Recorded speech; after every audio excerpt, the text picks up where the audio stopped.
वालेकुम।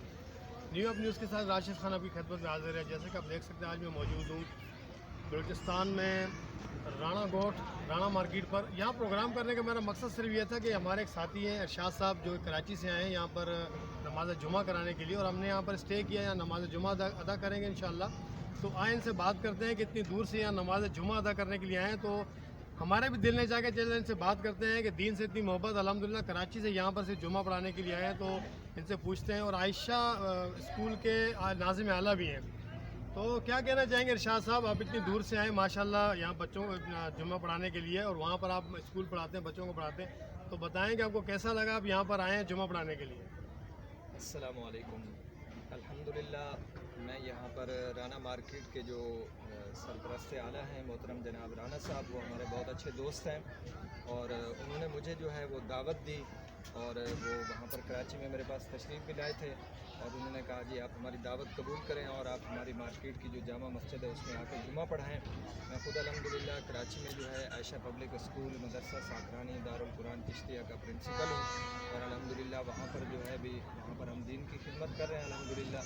और उन्होंने मुझे दावत दी तो मैं उनकी दावत पर यहाँ पर आया, और अल्हम्दुलिल्लाह यहाँ के लोगों की मोहब्बत और उनकी एक चाहत थी जो हमें कराची से जो है यहाँ पर लेकर आई, और अल्हम्दुलिल्लाह यहाँ पर मैं नमाज जुमा जो है हमने पढ़ी है, और उसके अलावा जो है लोगों की मोहब्बत और चाहत को देखा तो मिलकर लोगों से बहुत खुशी हुई। और इस मस्जिद के इमाम साहब भी हमारे साथ मौजूद हैं, यकीनन वो भी आपसे बातचीत करेंगे। और जनाब राशिद साहब का भी मैं शुक्रिया अदा करता हूँ जो जिन्होंने हमें टाइम दिया और यहाँ पर वो हमारे साथ तशरीफ़ लाए, और उन्होंने जो है हमसे बातचीत की और हमारा इंटरव्यू लिया। बहुत बहुत शुक्रिया। बहुत शुक्रिया जी। अच्छा जी, यहाँ के पेश इमाम हमारे साथ मौजूद हैं, इनसे भी पूछते हैं कि मस्जिद कितने अरसे से यहाँ पर है, और ये कितने अरसे से यहाँ पर अल्हम्दुलिल्लाह अल्लाह की मेहरबानी से लोगों को मतलब इमाम का फ़राइज़ अंजाम दे रहे हैं। इमाम साहब कितने अरसे से मस्जिद वाक़ई है यहाँ पर? ये जब से ये मार्केट बनी, जब से ये मस्जिद कायम है, और अल्लाह का शुक्र है यहाँ 2 साल इमामत करते हैं। 2012 से तकरीबन मस्जिद कायम है, और अल्हम्दुलिल्लाह यहाँ भी दिन खिदमत कर रहे हैं, और आज माशाअल्लाह मस्जिद आए यहाँ पे बयान सुनना है, और माशाअल्लाह खुश हुई है।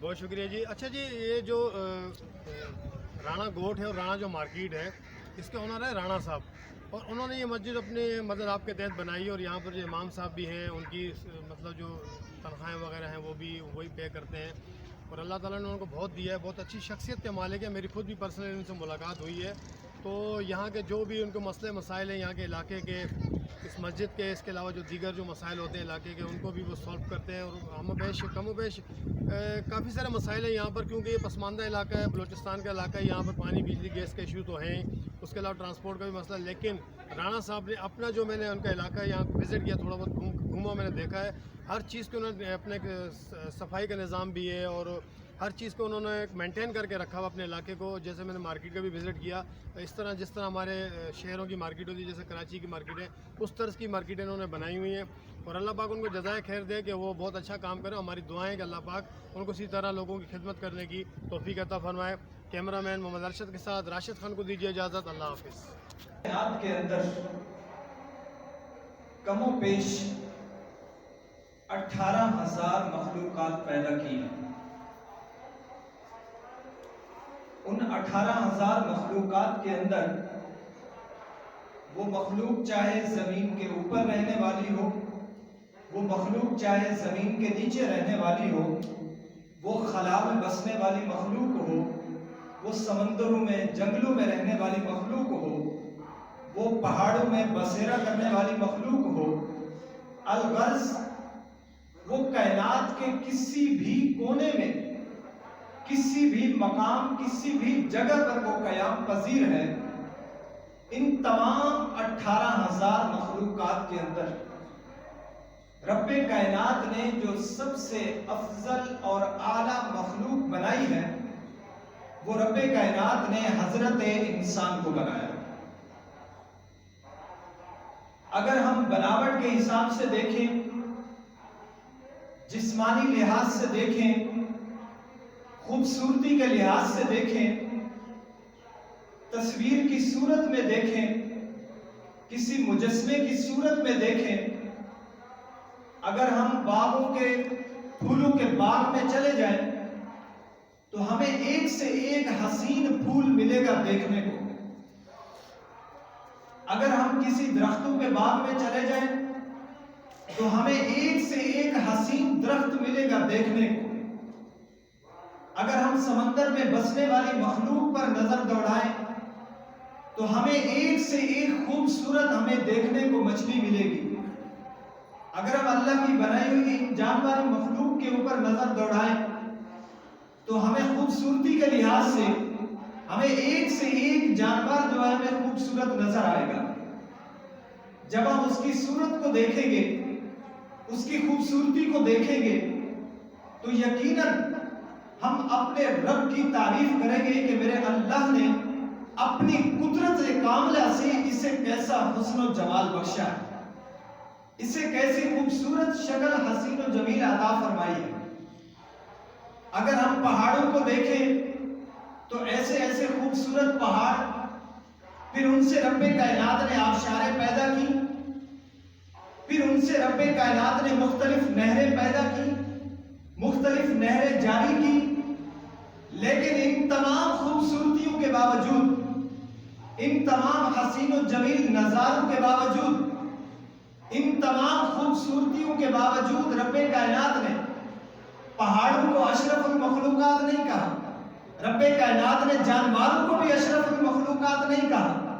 رب کائنات نے پھولوں کو، چرند پرند درختوں کو، کائنات کی کسی چیز کو انسان کے علاوہ اشرف المخلوقات نہیں کہا، کہ جبکہ انسان سے بڑھ کر وہ زیادہ خوبصورت چیزیں بھی ہیں، انسان سے بڑھ کر وہ زیادہ حسن و جمال رکھنے والی بھی ہیں، انسان سے زیادہ بڑھ کر جو ہے وہ جسامت کے لحاظ سے طاقتور بھی ہے.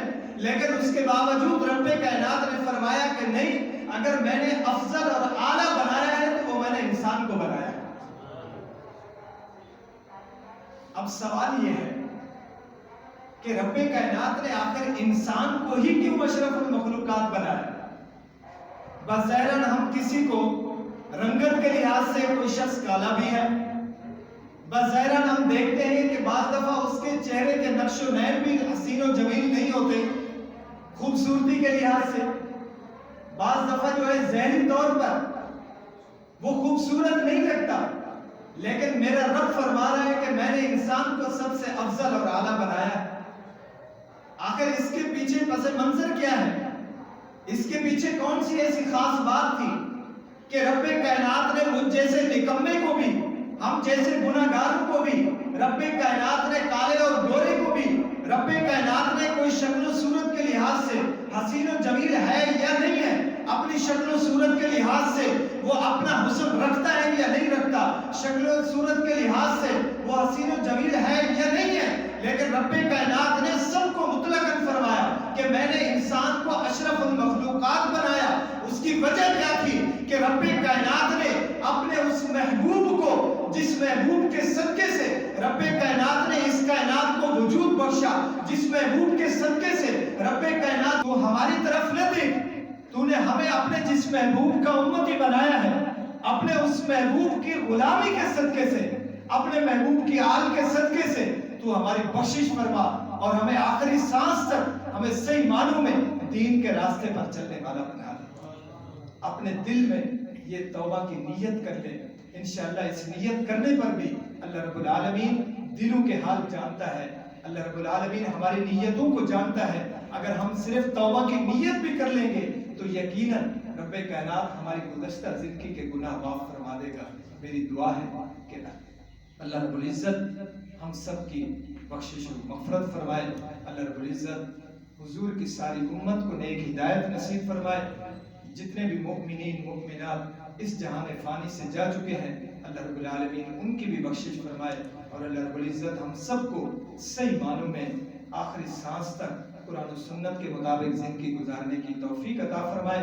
اللہ رب العزت ہمیں اپنے محبوب کا پکا سچا غلام بنائے. وآخر دعوانا ان الحمد للہ رب العالمین.